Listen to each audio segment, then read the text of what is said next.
Priest hasn't got any shadow cards. It's like, I'm pretty sure it was one of the first cards announced. Yeah.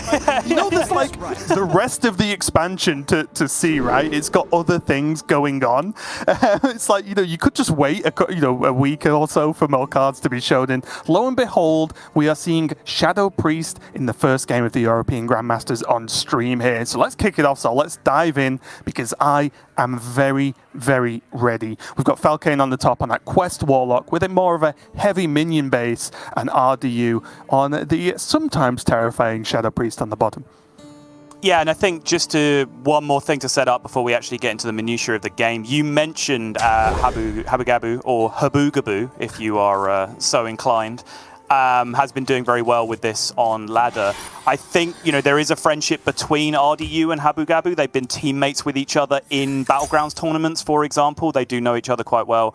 So I would not be surprised if there was some direct influence on RDU's decision-making there from Habugabu. In fact, when I even kind of memed on RDU on Twitter a little bit earlier for submitting Shadow Priest, he tagged in Habugabu to defend him immediately and fight his battles for him. So I'm pretty confident that Habugabu had some influence on the lineup here. Yeah, maybe a trick I should learn. When Sol's shouting at me, I just need to get someone else to shout back at him instead of trying to defend myself. Already off to a quick start, though. RDU getting 2 1-drops off the bat. And one thing to, at least from my experience, think about is, although I'm thinking about the wrong card now. The Void Touched Attendant, which is, as you quoted, the 1/3 raid leader that's in the deck.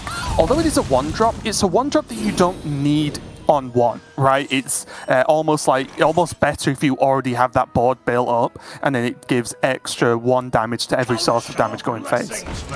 Right. Yeah, you don't need to play it on 1, but I think against a lot of decks, playing it on 1 is extremely good anyway, because not that many decks have a straight-up answer for it on turn 1, especially since so many decks are playing Quest on turn 1 now, right? So then you get to play maybe 2 more 1-drops alongside it, or even go 1 coin there it is. straight away if you're on coin, and you start ramping up the damage. So yeah, just to be clear what the card does, when it's in play, each hero, so both heroes on either side, take 1 extra damage from each individual source of damage. So essentially, each minion gets 1 extra attack. Each hero power, like the Shadow Priest hero power, deals 1 extra damage if it goes face. Like the Death Rattle from Shadowed Spirit will do 1 extra damage. Each iteration of damage from the Warlock quest, for example, if you get Tamsin down, will be doing 1 extra damage. Each individual source of damage will end up doing 1 more. So that sounds bad, and then you watch how much damage it actually does if you let it live, and you realize it's much, much worse than you even feared to begin with. Got to throw it on there as well. This does also affect spells that go face too, so it is literally every source of damage that can or does hit face. One thing I will say though, and a card I've learned to really like in a lot of forms of Warlock, is this Soul Ren that we're going to see from Felkeine. This one card is, we've seen it creep into some of the more, I guess, combo-y based lists from Warlock, but it's such a good defensive card against the one thing that these Warlock decks are struggling with, which is actual mass removal, especially on these early turns, right? Right. Somewhat difficult turn here to navigate for RDU. I mean, in the context of he's playing Shadow Priest, of course. He wants to set up a Hero Power Panthera turn. He could have just done it that turn, but obviously this curves out a little bit more aggressively by getting the Shadowed Spirit in play. However, the Shadowed Spirit is kind of a sketchy card against Quest Warlock specifically, because when a Quest Warlock kills it, that means they're taking the damage from the Death Rattle on their turn. So it's progressing their quest. So a lot of the time, it deals 3 damage to them, procs the quest, and then they just get 3 lifesteal right back from the quest proccing anyway. So it's a little bit of a counterintuitive card in the matchup overall, but still, I think this is probably the best way to play out the curve overall. Yeah, and one thing to note is we do see the Goldshine Null coming down as a 4-drop, not terrible, but this Elucia as well in RDU's hand, unlike how we've seen it for what feels like an eternity as some kind of like control sort of steal away combo pieces. In this deck, it's definitely more of an aggro tool where actually, as you can see now, if RDU sets a board up, pushes damage, and then plays Elucia, he gives Felkeine no cards to actually respond with, and it kind of sets up that almost sort of time skip turn where you get 2 turns in a row because your opponent has nothing to do anyway in response. Right. So keep an eye out for that when you're playing against Priest. But Felkeine now, quite the opposite to RDU Sol, has a ton of cards in hand, but what can he make work here? Because he needs a lot of healing. Yeah, still a little ways away from making anything happen with the fewer than 10 cards activators that he does have in hand. You are going to see that interaction I was talking about, where he did get a little bit of extra quest proc off that Death Rattle, which is very nice for him. He's now going to be 5 out of 7 on the quest, gets the full healing. And to go back, that's Flesh Giant all the way down to 0 that turn, which, as you can see, yet another benefit that he got from the Death Rattle, right, on the other side. Yeah. He took 3 damage, but it also just reduced the Flesh Giant by 1. Didn't actually end up mattering in that instance, because you can see he's floating 1 mana at the end of the turn anyway, but you can see how that kind of thing could have an impact on what kind of turns are possible. Yeah, if you had the second Flesh Giant, for example, that would be true. Here we do see Traveling Merchant, and it looks like, for me, this is going to be using the new mechanic we have, which is tradable, which means, as you can see there, you saw how you move the card over to his deck, and that costs 1 mana, and you basically put the card back in the deck and draw a new card for that price of 1 mana. And I think rightly so. The trader just does mean that you need a board for that to gain stats, so it's not quite going to work too well. Second Giant here for Felkeine, though. He's looking scary. Is there a Soul Rend play? I don't think there is. No, and I think that's what Felkeine was checking for, because he has 12 cards left in his deck at the moment, right? So if he could have killed 2 minions there with Soul Rend, he would have been in business, but I don't think there was any real way of doing that.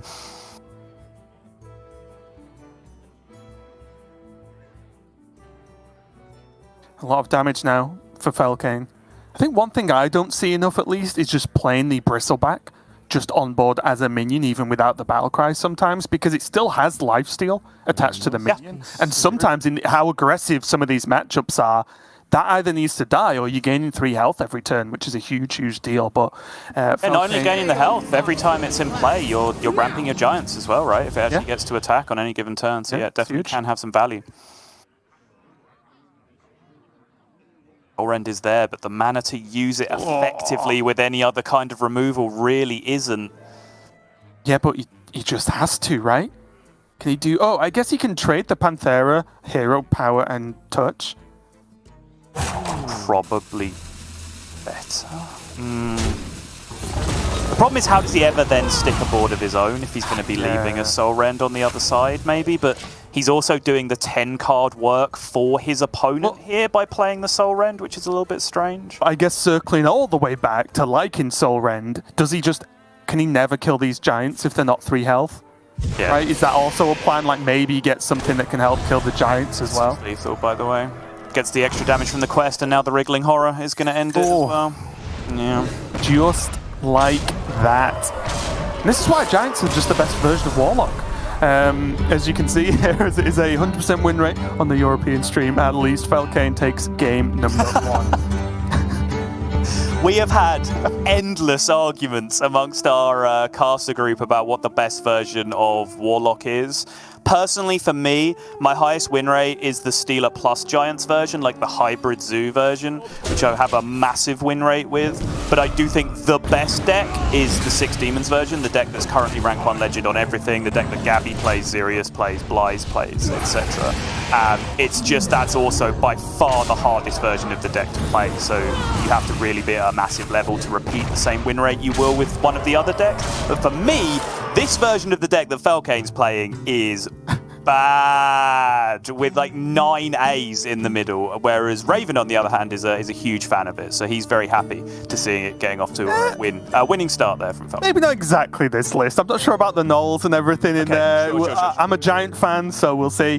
One thing I will say, though, really is the Soul Rend did make a big difference there, and not all lists are running Soul Rend, and that's where I feel they can fall down, but I think setting the pace for the day, Sottle, we are swiftly moving on into our game number 2. Felkeine going to be on Quest Mage, one of the, I guess, super dominant decks we saw at least on the first day or two of the new meta here with the expansion coming out. What do you make of where it sits right now?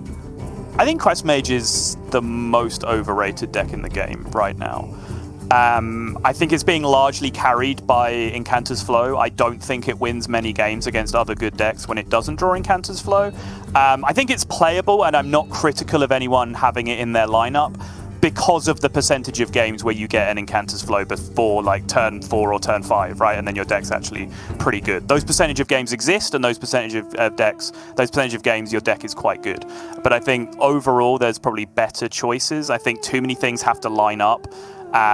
With, you know, being able to play frost spells when your opponent is playing around that, because frost spells are so heavily targeted, having the card draw available to you post-quest so you can actually get through and deal 30 damage very quickly. I think too many stars have to align with Quest Mage, and I think people just tend to remember that game where they just got, you know, quests completed on 7 with cram session, draw 4 cards, dead, right? Like, those are the games you remember, and you don't tend to remember all the ones where they fell a bit flatter. Yep, I remember all those, because against me, that's all of them. There's nothing else to remember. Case in point. Yeah. Moving on, of course, RDU going to be queuing up his Quest OTK Demon Hunter, one of the archetypes that has kind of stuck around from the previous meta, with the inclusion of that quest, which basically, if you can draw X amount of cards, 4 and 5, it will reduce those cards down by 1 mana in your hand. Only the cards you drew, though, not the whole hand, which I originally thought it was when I read the quest, which I was like, wow, that's broken. So it's still very, very strong, but I do think there are a lot of intricacies to really dig deep down in with this Demon Hunter, and I think it's going to be a while before I think the community, I guess, or even just a set of pro players agree on what the perfect way to play this deck is, because it is incredibly difficult to make the correct draw decisions. And what's not difficult, Saul, is continuing the theme of European Hearthstone Grandmasters, getting that flow on curve. It's just as easy as that, isn't it? Oh, Mr. Blue Card, how I have missed you. Yeah, Felkeine is right back on it. RDU has a mixed bag of a start on his side. He has Spectral Sight in perfect position, which is great. However, he does have Il'gynoth in opening hand, which is in some ways not as game-breaking as it used to be in the other version of the deck, the previous version of the deck that relied on Skull and so forth. In some ways, it's much, much worse. So, for example, it doesn't block Skull of Gul'dan from being outcast anymore, which is the big game breaker in the previous version of the deck. However, there are still outcast cards that it does stop, like this Crimson Sigil runner in hand right now that you'll see will be very, very difficult to outcast over the course of the game. However, the downside of having Il'gynoth in hand this early is, as Raven was alluding to in the intro to this game, the cards that start the game in your hand are never getting discounted by any other method unless you're able to shuffle them back into your deck with Glide.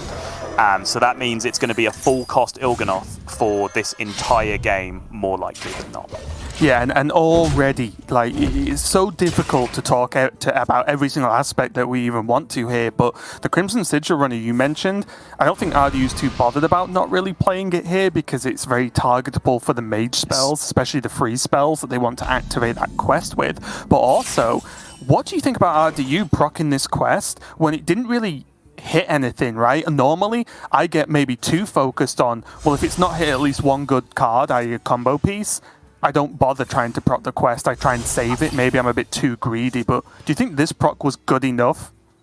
I do. I think that dynamic of like, okay, I've played Spectral Sight, but I'm not going to draw the last card because I didn't really hit anything I liked. I think that's a dynamic that might come into play perhaps after we see some nerfs and the metagame slows down a little bit, maybe. But right now, I think we're at a point where generally the meta is so fast that you just have to take your quest completions where you can take them so that your next turn gets faster, right? Like you can see here, he got a 0 mana double jump that he could play that turn. He got a 0 mana Illidari Studies that he could have played. He's just enabling himself to power through his deck as quickly as possible, which, because he's in a combo-based matchup against Mage on the other side, that's basically what they're doing, right? Is they're racing win conditions against each other. So I don't think you can afford to take too many turns off and say, I'm not going to complete quest here, because then that's a whole turn that you kind of fall behind on generating your win condition.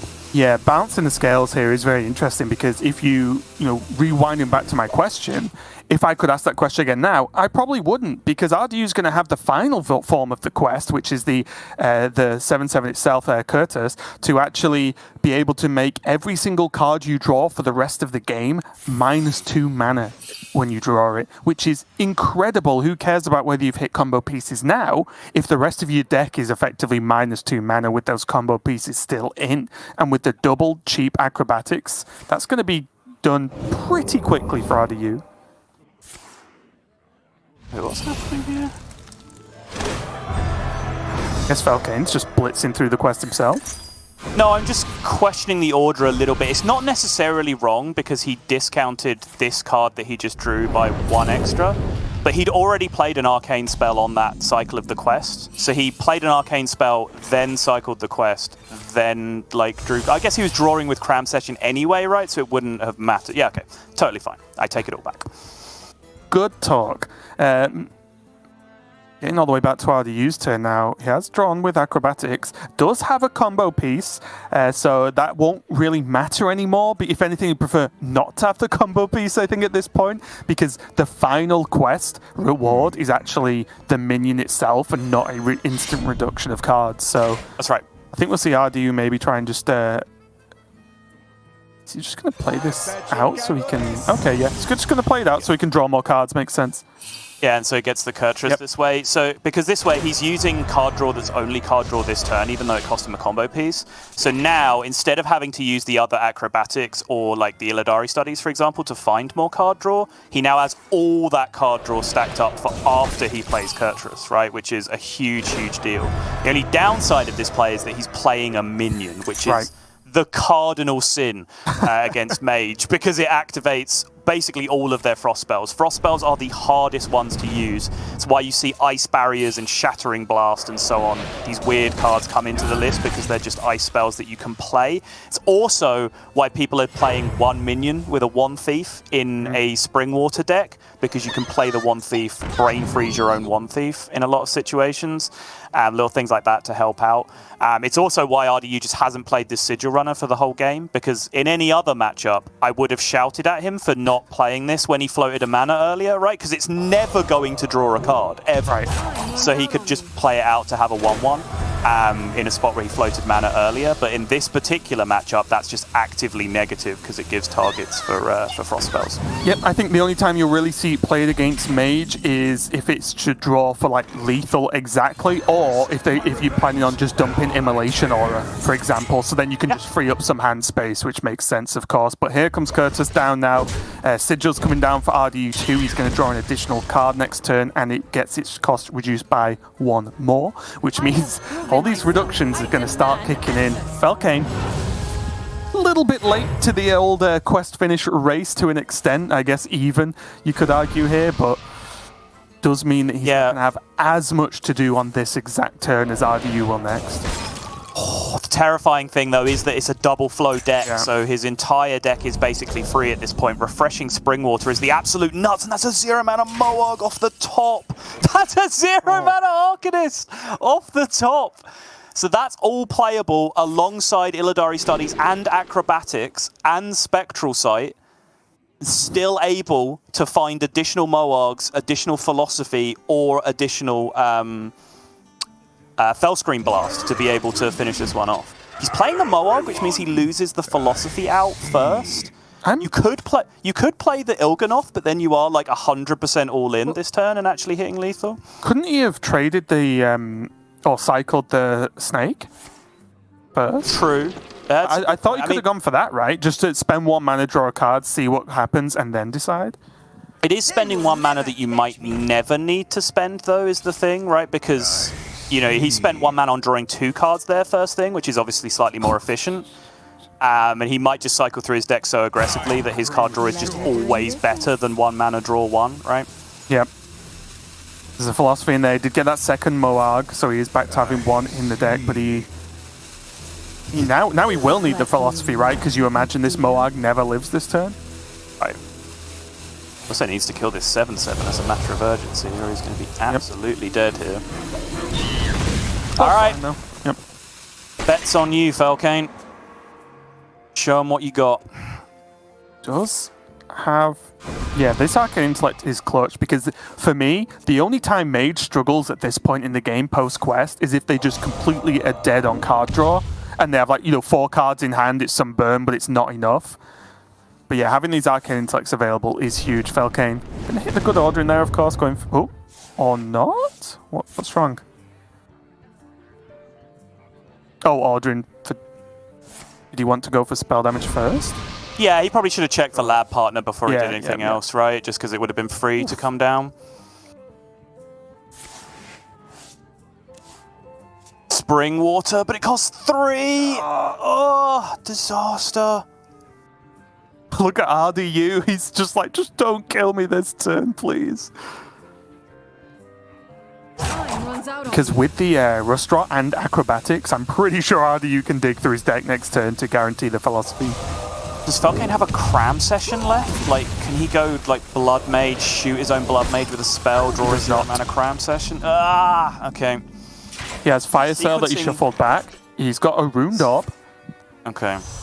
He just had no other way to draw cards there apart from playing the Blood Mage, and he would have needed the cram session at that point. I think his sequencing was a little bit suboptimal, but whether it would have actually ended up mattering, it's difficult to say in such a short time. But regardless, RDU has what I would call the classic finisher in OTK Demon Hunter. 1 Arcanist, 2 Moargs, 1 Fellscream Blast with the Il'gynoth for a crisp 36, and that is going to square up the series. Yeah, that's definitely the first one you learn, isn't it? The double Moarg Arcanist at this point is just, okay, that does 36, I can always do this, problem solved. Yeah, RDU does even it up, and already, as you can probably tell, a lot to talk about in these matchups, and I feel we just don't have the time. It's weird.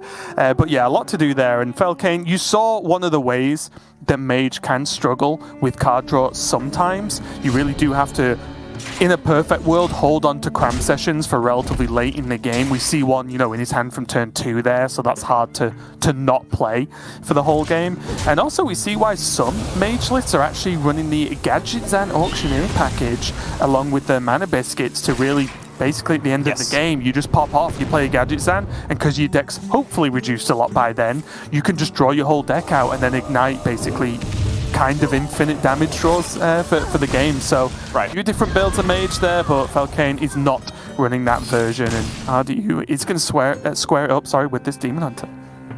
Yeah, I think perhaps both players towards the end were a little bit inefficient with the way that they went fishing for their lethal. Like on the turn before where RDU didn't hit it, and then on the turn after where Felkeine didn't hit it.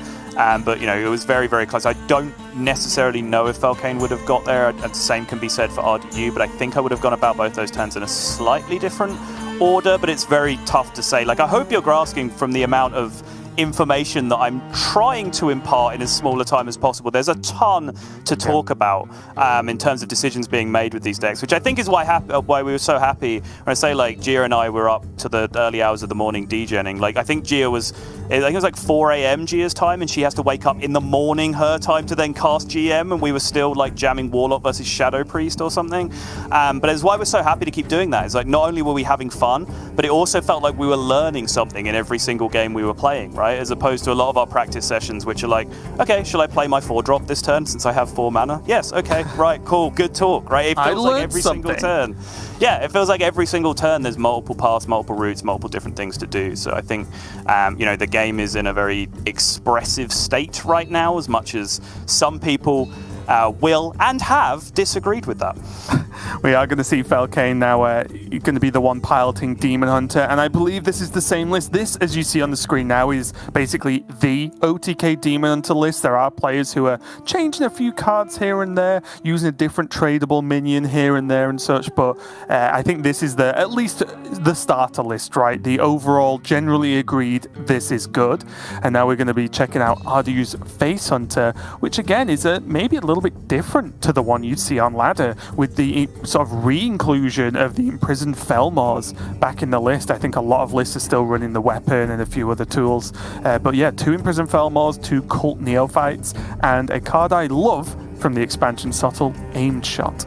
Oh, it's so much damage, Raven. Oh my goodness, it's obnoxious. Yeah, I was surprised. A surprising amount of Imprisoned Felmor for me, because this sounds bizarre, and I'm sure people will use this as ammunition that the meta is too fast, but it's almost as if the meta is too fast for Imprisoned Felmor, right? Whenever I've been playing a deck that's vulnerable to Face Hunter, like playing a combo deck that is off board and gets punished by Face Hunter a lot of the time, the games I have the easiest times winning is the games where they play a 0-0 on turn 2, right? Like where I have 2 turns to prepare for that minion actually coming up and doing anything, and particularly against like Demon Hunter, for example, you can time it. So they play it, it's no pressure, you wait 1 turn, it's no pressure, and then on the next turn you just play a Crimson Sigil runner, and then you have that 50-50 of dodging the damage perfectly.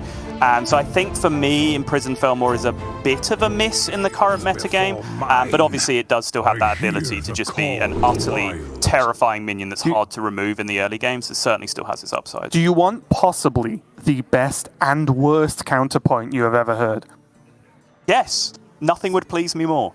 So, you're expecting Mage, you're expecting Warlock. Both decks benefit from being able to target enemy minions. You can't target the minion if it's dormant, Sottle. And then it does 5 damage. Okay, so Felkeine's playing his quest on 1. RDU on the other side is a good hunter player and is going to be dealing 2 damage. Yeah, has the coin with the cold card pack runner as well, so something as a hunter you're always looking for. If you end up on that coin, you do want the best minion in the deck to go with it. Already though, Felkeine not getting off to a bad start here, being able to remove that, getting the weapon ready to draw an additional minion next turn as well. Yeah, it looked like an easy Tusk Piercer when he was playing the Crimson Sigil runner, but having drawn the second runner off the first runner, I did wonder whether he would just jam it while it was in outcast position, because with Sigil, no, I guess getting down into 1 charge of the Tusk Piercer does end up being more important on the long run, and he's always going to be able to outcast the Sigil runner from the left-hand side anyway, right? Because there's nothing blocking it over that side, so this is probably better. And already, if I put myself in the mindset of a hunter, which is generally my normal mindset anyway, I would be terrified here of just some kind of early immolation aura, as you always are against Demon Hunter. But the good thing here for RDU, not only does he have Neophyte, but he has that quick shot, which is very castable when there's no cards in hand, you know, very soon, right? He can play Walpatinga, Neophyte. Now he has second quick shot, a little bit annoying, but not the end of the world. And it just means that you can at least rely on a little bit of extra cycle. And with this setup, a tiny bit of extra cycle might be all you need to just quickly steal the game. That Neophyte is disgusting. Oh my. Fantastic. Yeah, it's brutal. Acrobatics pass is going to end up being the turn here for Felkeine. Nothing else is going to be possible. And this is just a lesson in the order to draw your cards in for Face Hunter. Minion, minion, minion, minion. About 4 of them. Perfect. And then just every damage card in your deck. That is absolutely the correct way to be drawing cards as Face Hunter.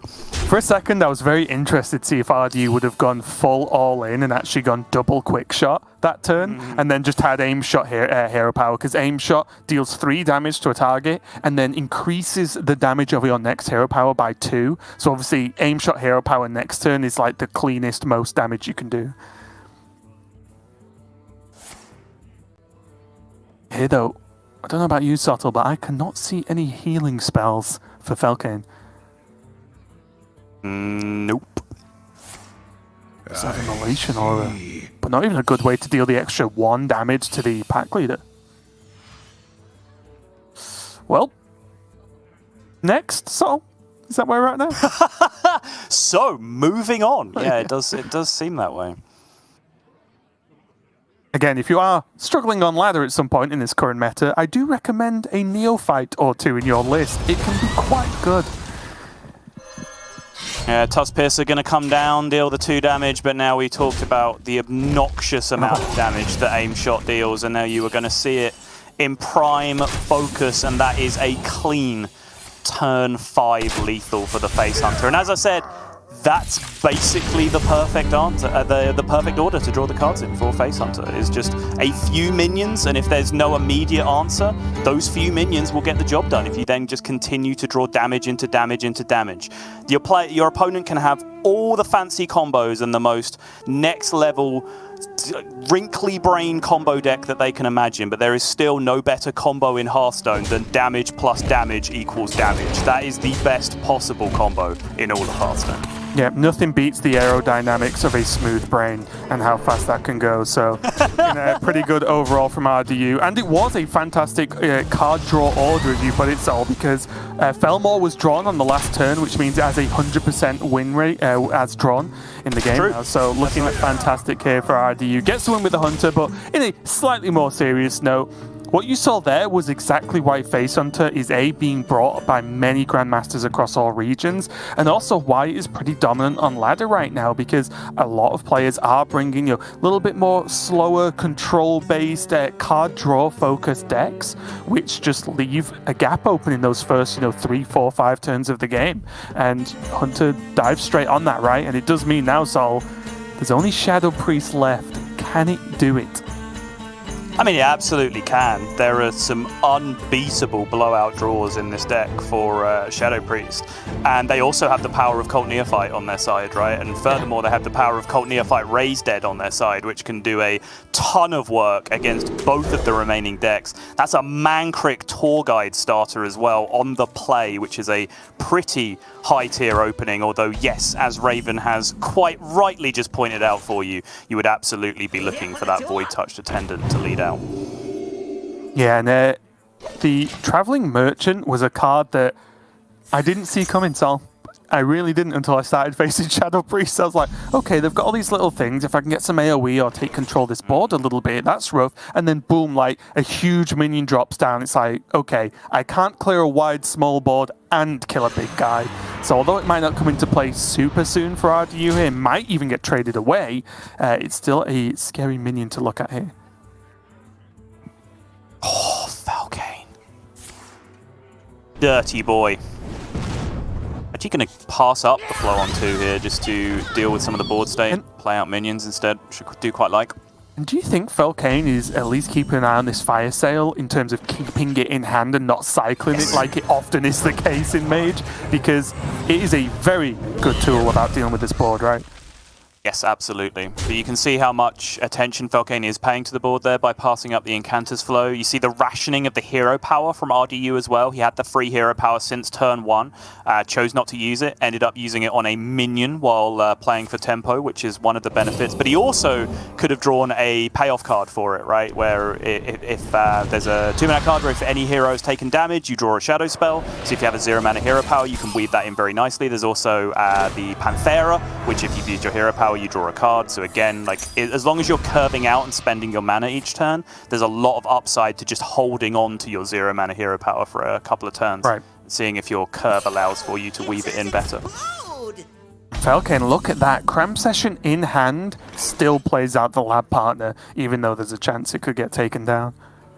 I mean, there's not, though, really, is there? Like, what's RDU going to do? Void Shard it for 4 mana? That's the only real answer in the entire deck. So I think this is actually a very, very smart play of the lab partner, because first and foremost, it saves coin. Like, based on what he could see at that point, 4 health minions, it saves coin on the fire sale clear, right? Which is a big deal. Obviously now RDU has added a 5 health minion, which makes things a little bit more difficult. But I think it was fantastic forward planning from Felkeine to just know that minions in play are very safe against Shadow Priest in general. 3 above health minions in play are safe as Shadow Priest to lead. Very true. Yeah, he's going to go for Cram Session. I was going to bring this up, that with Wandmaker and just having Cram Session available, I think Felkeine can hold off on this fire sale because of the Merchant being on the board. Take the Brain Freeze here. Interesting. He goes Missiles. You could have taken Brain Freeze, Brain Freezed the 4/5, and then like bumped into the 1/4 with the 1/3, so you're still perfectly set up for fire sale next turn as well. It does mean you take a little bit of extra damage because you'll be leaving up the Mancrick that way. I guess Devolving Missiles will likely solve the majority of the problem as well.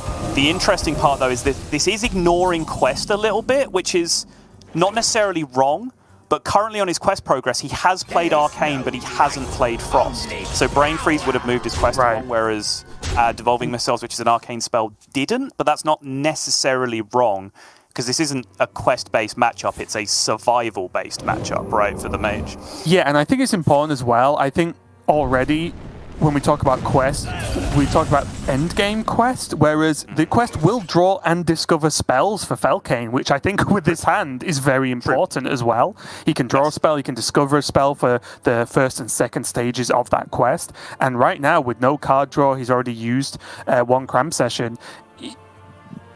He's just on the edge of running a bit dry. The One Thief is good, of course. Fire Sale can be cycled with that tradable effect to be able to draw an additional or different card, should I say. But here, checking out RDU's turn, he does have that Void Touched Attendant now, does have Cult Neophyte. I think the decision here is, does he play all three, or does he want to just go Wriggling Horror with Neophyte and Hero Power and try and just maximize the chip damage here? I think all three is decent. So what you could do is you could play Void Touched, you could Wriggling Horror something and the Void Touch. Yes, perfect, love this. And then play the Neophyte, right? So now what you've done here is you've kept 2 minions alive, including the one that you really, really want to be alive, against a 5-mana Fire Sale. And Fire Sale coin ping isn't possible anymore because the coin also costs 1 mana, right? So you are protecting your Void Touched Attendant really, really well with this play. I think RDU has found the line very nicely here. Also, even for the cherry on top, the Void Touch Attendant did 2 damage that turn, right? So it negated the not use of the hero power anyway, I guess. True, yeah. Going to be an expensive Fire Sale for Felkeine and a pretty brutal pass. And this damage is starting, and look at this, like, you don't understand, you don't understand, it starts to stack up so fast, you blink and you're dead. It is the weirdest deck to play against, because the second you let it just have a board, the game ends. And even though there's Ice Barrier here, there's so much damage, like, preemptively stacked up, it's gonna be difficult for Felkeine.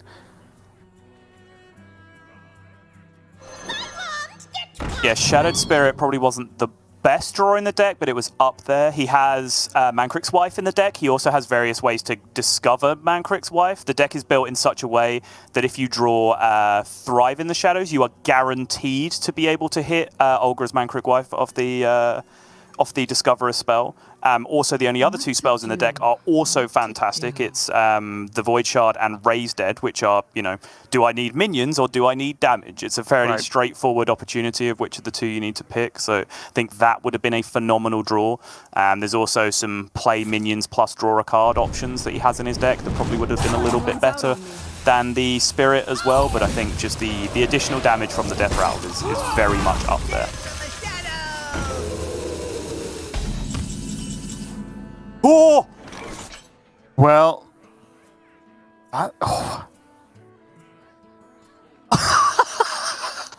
Wait, what?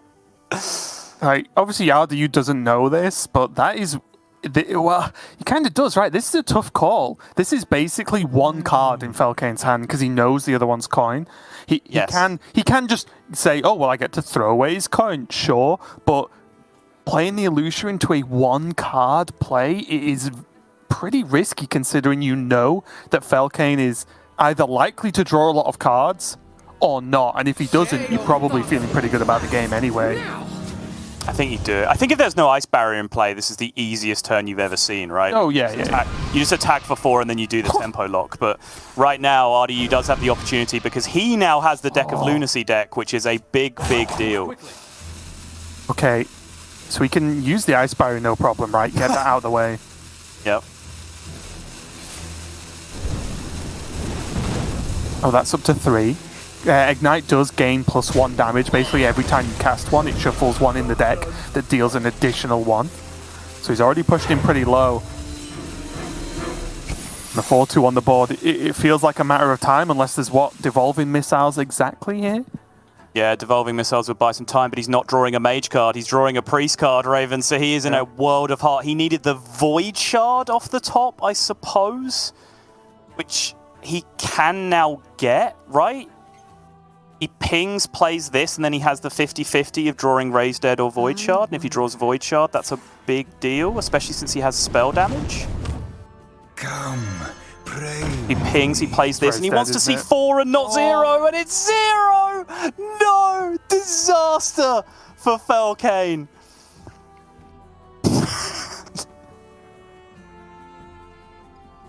What can you say, Raven? That is just unlucky. It's pretty rough, and the weirdest Elutia I've seen for a long time. It's always weird to do a 1-card Elutia, but again, it just removed some options there for Felkeine because RDU said, well, okay, well, at worst, I get a random Mage spell, At best, I can do some damage here, maybe win the game. But it also just gives Felkeine, or limits Felkeine's options as to what he can even draw from RDU's deck. Yeah. Oh, he finds himself a third flow, though. Well done, Felkeine. Keeping it 100 for European Hearthstone. Incanter's flows coming from every possible direction, even when you're conceding the game. Yeah, and that does mean RDU is going to take the series. Shadow Priest did it, as it's a deck I think still has a lot of questions. I think players might not have ran into it too much, and it looks like the deck just looks weird. It looks like it shouldn't work, but as you can see, Void Touch Attendant hits the board for more than a turn or even just one full turn, and the damage stacks up so quickly it's hard to control. And very similar to Face Hunter, it can put these opponents with these slightly slower, more combo-y based decks into a lot of trouble. Yeah, and this is kind of, you know, I'm sure if Felkeine's watching this, he'll be annoyed by this statement. But, you know, I said at the beginning, I think Mage is one of the most overrated decks in the game. And that was 2 attempts at Mage from Felkeine where he drew 4 Incanter's flows, right, in those 2 games. And still, that was the deck that let him down in the series. I will 100% certify that he has the right to feel hard done by with the way some of the draws lined up. And I think RDU had a very, very aggressive Shadow Priest draw.